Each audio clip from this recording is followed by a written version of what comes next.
Bom dia! Bom dia!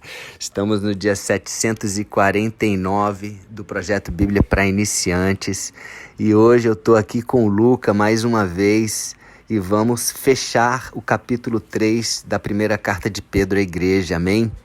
Hoje nós vamos do versículo 18 até o último, que é o versículo 22, mas é importante a gente contextualizar com o versículo 17, porque o que a gente vai ler agora tem a ver com o último versículo do dia 748, que é o versículo 17, e que o Luca vai ler agora pra gente, né, Luca? Lê aí pra gente. Vamos lá então. Porque é melhor sofrer por fazer o bem, se for esta a vontade de Deus, do que por fazer o mal. Pois é. Então, o último áudio a gente fechou com esse versículo, falando exatamente que todas as vezes que nós sofrermos, existe uma diferença. Se a gente sofre por fazer o mal, a gente está recebendo simplesmente o pagamento, a consequência disso. Mas se a gente sofre por fazer o bem, se for esta a vontade de Deus, que a gente sofra por fazer o bem, a gente está recebendo um crédito com Deus, tá? Então, sempre que nós fizermos o bem e formos tratados com mal, com injustiça, ou se nós formos injustiçados por isso, nós vamos estar recebendo aí uma bênção, nós vamos estar recebendo um galardão junto a Deus. E aqui no versículo 18, ele explica um pouquinho melhor sobre isso, né? Do versículo 18 ao versículo 22, ele fala assim, ó: pois o próprio Cristo sofreu uma vez por todas pelos pecados, um homem bom em favor dos maus, para levar vocês a Deus. Ele morreu no corpo, mas foi ressuscitado no espírito. Olha só, um homem bom em favor dos maus. Ele sofreu por praticar o bem. Ele amou, ele não mentiu, ele não cometeu nenhum pecado sequer. E mesmo assim, ele sofreu. E essa era a vontade de Deus, né? Porque no versículo passado fala, se for esta a vontade de Deus. E muitas vezes as pessoas, como assim a vontade de Deus que eu sofra? Lógico, porque o sofrimento ele é passageiro. O sofrimento ele é terreno, mas a glória, o galardão, a recompensa, ela é para sempre, faz parte da vida, é uma provação. O próprio Cristo, Filho unigênito de Deus, passou por isso pela própria vontade do Pai. Lembra que no Getsemane ele falou, Pai, que seja feita a tua vontade e não a minha. Quando ele fala, e não a minha, ele está dizendo, Pai, a minha vontade é diferente da sua. Olha só, por quê? Porque ele estava como um homem aqui, ele não queria sofrer, mas a vontade do Pai era que ele sofresse, porque pelo sofrimento dele, ele pagou os pecados de todos nós. E através desse sofrimento dele, através do sangue dele, ele não só nos deu um caminho aberto, né, para estarmos de novo reconectados ao Pai, como ele mesmo hoje é o nome acima de todo nome. Amém? Todo joelho se dobrará, toda língua confessará que Jesus é o Senhor. Por quê? Porque ele pagou esse preço. E aqui diz, ele morreu no corpo, mas foi ressuscitado no Espírito. Versículo 19 diz assim, e no Espírito ele pregou aos espíritos que estavam presos. Lembra que antes de Jesus estava todo mundo preso.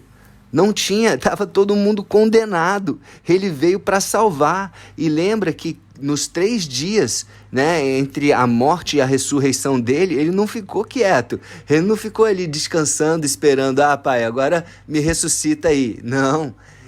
Ele sabia o que ia acontecer e ele tinha uma missão também para cumprir lá embaixo da terra. Ele foi lá para baixo e ele, aqui diz, pregou aos espíritos que estavam presos. Em outra versão diz, ele proclamou, porque o pregou tem uma conotação às vezes de evangelística, né, para trazer um arbítrio. Não, eles não tinham mais arbítrio. Eles não podiam mais mudar a sentença deles, porque inclusive a sentença deles já foi dada e eles estão esperando lá, todos como nós, quando morrermos também, pelo grande julgamento, pelo dia do juízo final, que ainda vai acontecer, mas pelo menos Jesus, ele abriu as cadeias, ele libertou aqueles que estavam cativos para que esperem esse dia do juízo, vamos dizer assim, sem essa prisão, vamos dizer. Bom, são muitas interpretações que a gente pode ter aqui, mas o que eu quero que fique com a gente Jesus, ele foi lá e ele cumpriu a missão por pagar e por fazer o bem. Tudo o que ele fez foi pensando em mim, pensando em nós e também pensando no Pai. Porque quando nós focamos em agradar o Pai, independente do sofrimento que eu e você vamos passar, nós vamos ter uma recompensa, porque Deus é fiel, Ele é nosso Pai. Às vezes a gente fica questionando, mas não é justo. Eu falo muito assim, eu aprendi muito com o exemplo do Nick Vujicic, né, que nasceu sem braços e sem pernas, e com certeza a vida dele tem muito mais sofrimento do que nós que temos braços e pernas, lógico, mas com certeza ele está fazendo bem, ele está pregando a palavra de Deus. Não sei se você conhece, chama Nick Vujicic, né? Ele é da Austrália e hoje ele prega para milhões de pessoas, ele tem uma família, ele consegue fazer todas as coisas, né, dentro do que ele consegue adaptar, né, ir ao banheiro, até dirigir carro, surfar e fazer um monte de coisa. Mas por quê? Porque ele não ficou se vitimizando. Então, se eu sofro por fazer o bem, eu não devo me vitimizar. Eu devo entender que isso é um propósito de Deus para me fazer crescer. E isso é um crédito que eu estou recebendo, um galardão que eu vou receber, né, no céu com Jesus. Amém? No versículo 20 ele diz assim: estes eram os espíritos daqueles que não tinham obedecido a Deus quando ele ficou esperando com paciência nos dias em que Noé estava construindo a barca. Lembra que lá em Noé, lá atrás, né, Noé, a gente já falou, o terceiro herói da fé depois de Abel e Enoque, Noé estava ali construindo a barca e as pessoas não estavam nem aí, né? E quem foi salvo lá? Só Noé, a esposa, os 3 filhos e as 3 noras, né? 8 pessoas, diz aqui, as poucas pessoas que estavam nela, 8 ao todo, foram salvas pela água. Então aqui muitas pessoas falam, poxa, a inundação, depois veio o arco-íris e Deus falou que nunca ia mais matar, trazer um julgamento através da água.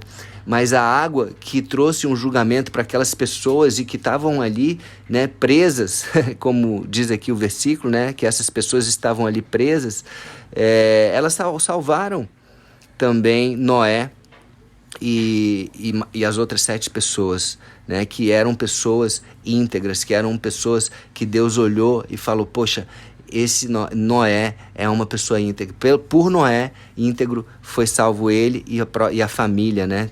Tanto que existe o versículo, eu e minha casa serviremos a Deus. Então você que é pai, você que é sacerdote, pega esse exemplo de Noé e traga Deus, traga a obediência, os princípios de Deus para a sua casa, para que você e a sua casa sirvam a Deus e sejam salvos. Amém?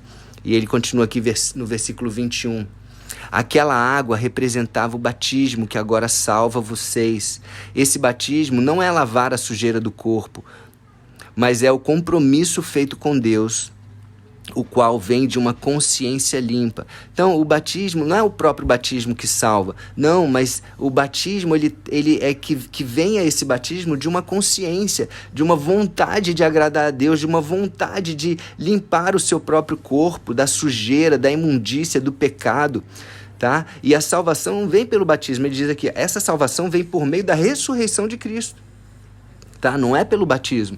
E aí o Lucas vai ler o versículo 22, que continua essa afirmação aqui. Ele fala assim, essa salvação vem por meio da ressurreição de Cristo. Lê o resto aí, Lucas. Que foi para o céu e está do lado direito de Deus, governando os anjos e as autoridades e os poderes do céu. Uau! Olha só, por mais que Jesus tenha sofrido, por mais que Jesus tenha passado por injustiças, né, por dores, por coisas horríveis, por mais que ele tenha ido lá no mundo dos mortos, né, onde estavam todos os que morreram antes dele condenados, né, a condenação eterna, a segunda morte, ele foi lá. Por mais que ele tenha passado por isso tudo, hoje ele está ao lado direito de Deus, governando os anjos, as autoridades e os poderes dos céus. Amém?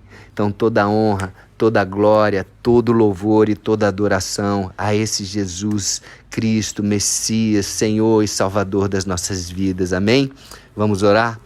Pai amado, muito obrigado, Pai, por esta palavra poderosa, Pai. Que nós possamos, Pai, todas as vezes que estivermos sofrendo por termos feito algo bom, por termos tido uma intenção boa no nosso coração, de abençoar, de fazer o bem, todas as vezes que recebermos o mal em troca desse bem, Pai, que nós tenhamos, Pai, a consciência que Jesus passou pela mesma situação e hoje ele é o nome acima de todo nome. Então, como Jesus, que nós possamos olhar para essas pessoas e falarmos: Pai, perdoa-os, Pai, porque eles não sabem o que fazem. E que possamos ter a consciência que quando nós sofremos por fazer o bem, nós estamos agradando a Ti, Papai, sabendo que até isso faz parte da Sua boa, perfeita e agradável vontade. Amém? Então recebemos, Jesus, a Ti, mais uma vez, como Senhor e Salvador das nossas vidas. Amém, Luca? Amém, aleluia. Então é isso, pessoal. Ficamos por aqui hoje e até o próximo dia do projeto. Um beijo no coração.